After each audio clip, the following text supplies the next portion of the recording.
لیکن اس کے بعد ان کی تاریخ میں ایک دور وہ آیا جب حضرت مسیح علیہ السلام ان میں مبعوث کیے گئے۔ یہ 1400 سالہ تاریخ کا کلائمیکس ہے یہود کی۔ جب کتاب انہیں دی گئی تھی تورات حضرت موسیٰ کے ذریعے، وہ 1400 قبل مسیح کا واقعہ ہے۔ اس وقت سے لے کر اللہ کا وہ فضل ان پر ہوا کہ کوئی ایک لمحہ ایسا نہیں آیا 1400 برس میں کہ ان کے ہاں کوئی نہ کوئی نبی موجود نہ۔ یہ تار ٹوٹا ہی نہیں، 2 سے شروع ہوا، موسیٰ ہارون علیہ السلام، اور 1400 برس کے بعد پھر آخری 2 ہیں، عیسیٰ اور یحییٰ علیہ السلام، یوں سمجھ لیجئے۔ اور اس کے درمیان یہ تار ہے، اور اس تار میں کوئی ایک لمحہ ایسا نہیں آیا کہ کوئی نبی موجود ہو۔ اس میں اتار چڑھاؤ بہت سے آئے ہیں، اس کا وہ میرا موضوع نہیں ہے اس وقت۔ قبل مسیح کی تاریخ جو ہے وہ میرا موضوع نہیں ہے۔ قرآن مجید میں سورہ بنی اسرائیل کے پہلے رکوع میں اس کا تذکرہ موجود ہے۔ وَقَضَيْنَا إِلَىٰ بَنِي إِسْرَائِيلَ فِي الْكِتَابِ لَتُفْسِدُنَّ فِي الْأَرْضِ مَرَّتَيْنِ وَلَتَعْلُنَّ عُلُوًّا كَبِيرًا، 2 مرتبہ ان پر عذاب کے کوڑے برسے۔ پہلے اشوریوں کے ذریعے سے جو شامی تھے، سیرینز اشوری کہلاتے ہیں، پھر بابلیوں کے ذریعے سے یعنی عراقیوں کے ذریعے سے، بیبیلونیا نام تھا عراق کا پہلے، ان پر بہت بڑی بڑی تباہیاں آئیں، اللہ تعالیٰ کی طرف سے عذاب آئے۔ اس کے بعد پھر دوسرے دور میں دوسرا اقتدار کا دور آیا، خربستیاں بڑھ گئیں، تو پہلے گریکس کے ذریعے سے، یونانیوں کے ذریعے سے، اور پھر رومیوں کے ذریعے سے پسوایا گیا۔ یہ دور گزر چکے تھے ان پر، 2 عروج کے دور اور 2 زوال کے دور۔ میری چھوٹی سی کتاب ہے تنظیم اسلامی کا تاریخی پس منظر، شاید 6-7 روپے کی ہوگی، اس کو آپ دیکھیں گے تو اس میں اس کا پورا نقشہ آپ کو مل جائے گا۔ ویسے تو یہ کہ میری جو ذرا بڑی کتاب ہے سابقہ اور موجودہ مسلمان امتوں کا ماضی، حال اور مستقبل، اس میں میں نے ان معاملات پر بڑی تفصیل سے بحث کی۔ بہرحال یہ جو دور تھا ان کا 1400 سالہ، وہ اونچ نیچ سے ہوتا ہوا جب آیا ہے حضرت مسیح کی بعثت پر، تو ان کی شرارت کی انتہا یہ ہو گئی کہ اللہ تعالیٰ نے مسیح کو رسول بنا کر بھیجا، رسولاً الی بنی اسرائیل۔ حضرت موسیٰ اور حضرت عیسیٰ کے درمیان رسول کوئی نہیں ہے، سب نبی ہیں۔ حضرت موسیٰ رسول تھے اور حضرت عیسیٰ رسول ہیں۔ درمیان میں داؤد ہو، سلیمان ہو، یشعیاء ہو، زکریا ہو، یہ سب نبی ہیں، یحییٰ نبی ہیں، رسول نہیں ہے۔ لہذا وہ شہید کر دیے گئے، رسول شہید نہیں ہو سکتا، قتل نہیں ہو سکتا۔ لیکن عیسیٰ اور موسیٰ کے درمیان 1400 برس ان کے جو ہیں، اس کا کلائمیکس ہے حضرت مسیح علیہ السلام کی بعثت، اور حضرت مسیح علیہ السلام کو جسے اللہ نے اپنی روح قرار دیا، روح منہ، کلمتہ القاہا الی مریم، اللہ کا کلمہ، عظیم ترین معجزات۔ انہوں نے کیا کہا؟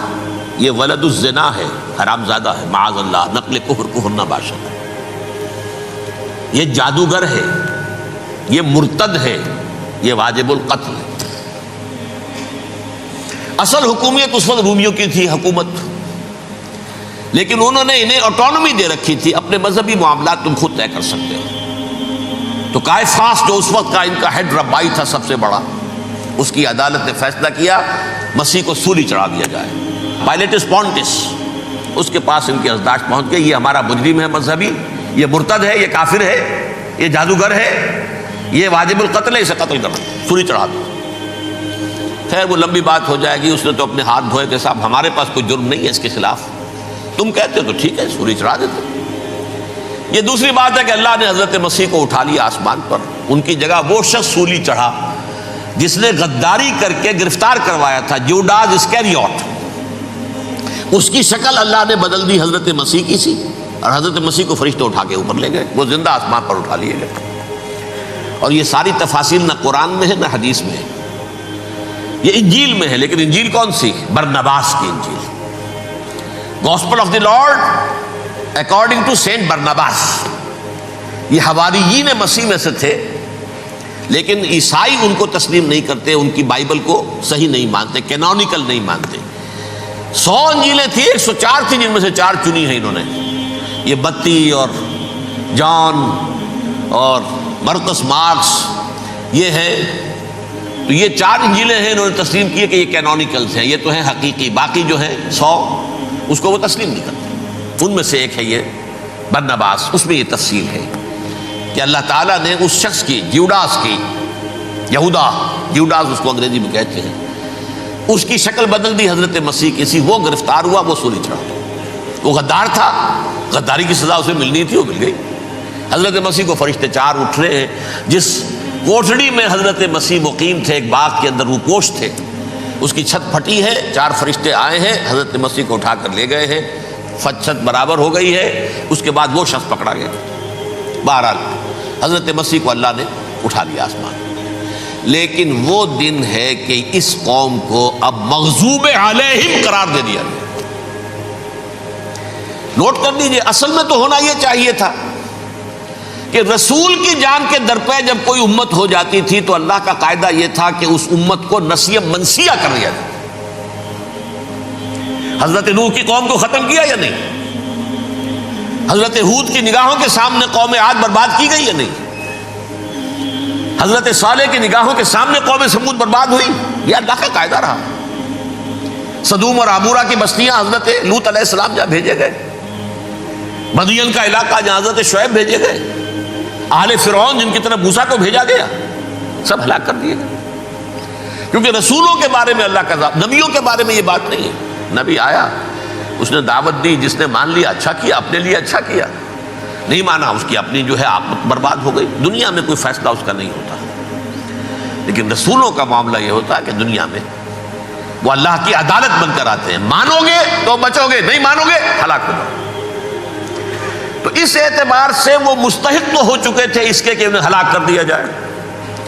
اب اللہ کی کوئی خصوصی مشیت ہے، اس میں کیا حکمت ہے، وہ ہے ایک حکمت، میں بعد میں اگر وقت ہوا تو بتاؤں گا۔ فیصلہ یہ کیا اللہ نے کہ حضرت مسیح کو تو اٹھا لیا زندہ، اور ان کی رسی ابھی مزید دراز کر دی کہ ان کو ابھی مہلت دے دی کہ تمہیں آخری استیصال، جس کو عذاب اکبر کہتا ہے قرآن، سورہ سجدہ جو حضور ہر جمعے کی پہلی رکعت میں فجر میں پڑھتے تھے، وَلَنُذِيقَنَّهُم مِّنَ الْعَذَابِ الْأَدْنَىٰ دُونَ الْعَذَابِ الْأَكْبَرِ لَعَلَّهُمْ يَرْجِعُونَ۔ چھوٹے چھوٹے عذاب اور ایک بڑا عذاب، جبکہ قوم بالکل برباد، نسیہ منسیہ، کأن لم یغنوا فیہا، ایسے ہو جائیں جیسے کوئی تھے ہی نہیں آباد یہاں۔ لا یرا الا مساکنہم، اب ان کے مسکن نظر آتے، مکین نظر نہیں آتے۔ یہ عذاب اکبر جو ہے وہ ان پر نہیں آیا، حالانکہ وہ مستحق ہو گئے تھے اسی وقت۔ اس کو یوں سمجھیے کہ کسی شخص کو پھانسی کا حکم تو ہو جائے، ایگزیکیوشن نہیں ہوتا ہے، کئی سال گزر جاتے ہیں پڑے ہوئے، اور معاملات جو ہیں وہ چلتے رہتے ہیں۔ یہ معاملہ ہوا اس کے ساتھ، ورنہ یہ مستحق ہو چکے تھے آخری بربادی تباہی کے، عذاب استیصال، جڑ سے کاٹ دینے والا عذاب، وہ آ سکتا تھا ان پر اسی وقت، لیکن اللہ نے ان کی مہلت دراز کی ہے۔ لیکن اس کے بعد اللہ نے ان کو ایک اور موقع دیا۔ 600 برس بعد حضرت مسیح کے محمد الرسول اللہ صلی اللہ علیہ وسلم کی بعثت ہوئی، اور یہ میں سمجھتا ہوں کہ اس قوم پر اللہ کا اتنا بڑا فضل تھا، اتنا بڑا فضل تھا، اتنا بڑا فضل تھا۔ اب پھر ایک موقع دیا، عسیٰ ربکم ان یرحمکم وان عدتم عدنا، دیکھو اب بھی تمہیں ہم ایک موقع دے رہے ہیں، تمہارا رب تمہارے اوپر اب بھی فضل کرنے کو تیار ہے، رحم فرمانے کو تیار ہے۔ ان ھذا القرآن یہدی للتی ہی اقوم، اس قرآن کے سائے میں آ جاؤ، یہ شاہدرا ہے ہدایت میں آنے کا، اس میں داخل ہو جاؤ، محمد کی تصدیق کرو صلی اللہ علیہ وسلم، دامن محمدی میں آ جاؤ، اب بھی ہم تمہارے گناہ بخش دیں۔ لیکن نہیں، اس قوم نے حضرت محمد صلی اللہ علیہ وسلم کی دشمنی کی کمر کس لی، اور اب یوں سمجھیے اس تاریخ سے لے کر آج تک یہ گٹھ جوڑ ہے۔ ظاہر بات ہے کہ ابلیس کا بھی اصل دشمن اب کون ہے، یا ہدف کون ہے، ٹارگٹ کون ہے؟ جنہوں نے محمد کو نہیں مانا صلی اللہ، وہ تو ہے ہی جہنمی، ان پر کوئی اور محنت کرنے کی ضرورت کیا ہے؟ سمجھ گئے میری بات؟ حضور کی بعثت کے بعد جنہیں حضور کو رد کر دیا، ان پر ایمان نہیں لائے، وہ کون ہے؟ کافر، وہ جہنمی ہے ہی ہے۔ لہذا اس کے اوپر کوئی محنت صرف کرنے کی ابلیس کو ضرورت نہیں ہے،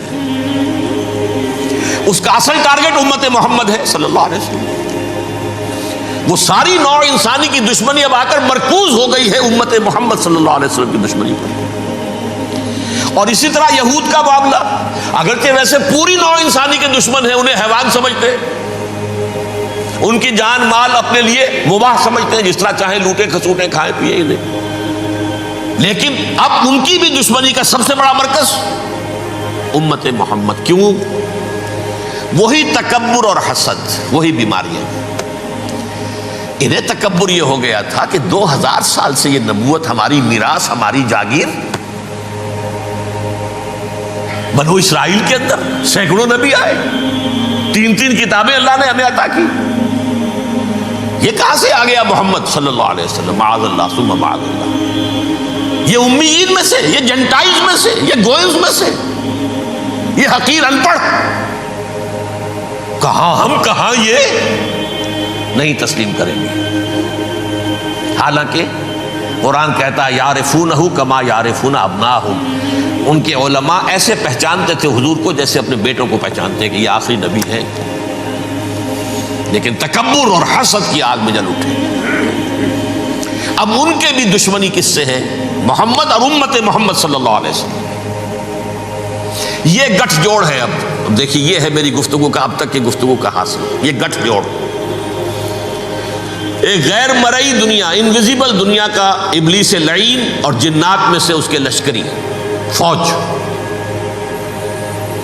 انسانوں میں سے ویسے تو اور بھی بہت جگہ اس کے ایجنٹ ہیں، مسلمانوں میں بھی ہے، لیکن بحیثیت قوم، بحیثیت مجموعی، ایک پوری قوم، ایک پوری نسل جو ہے اس کے ساتھ گٹھ جوڑ ہے۔ ان دونوں کی گٹھ جوڑی کے ساتھ یہ دشمن دون ہیں انسانیت کے، پہلا دشمن ابلیس لعین، عزازیل لعین، اور دوسرے دشمن یہود ملعون۔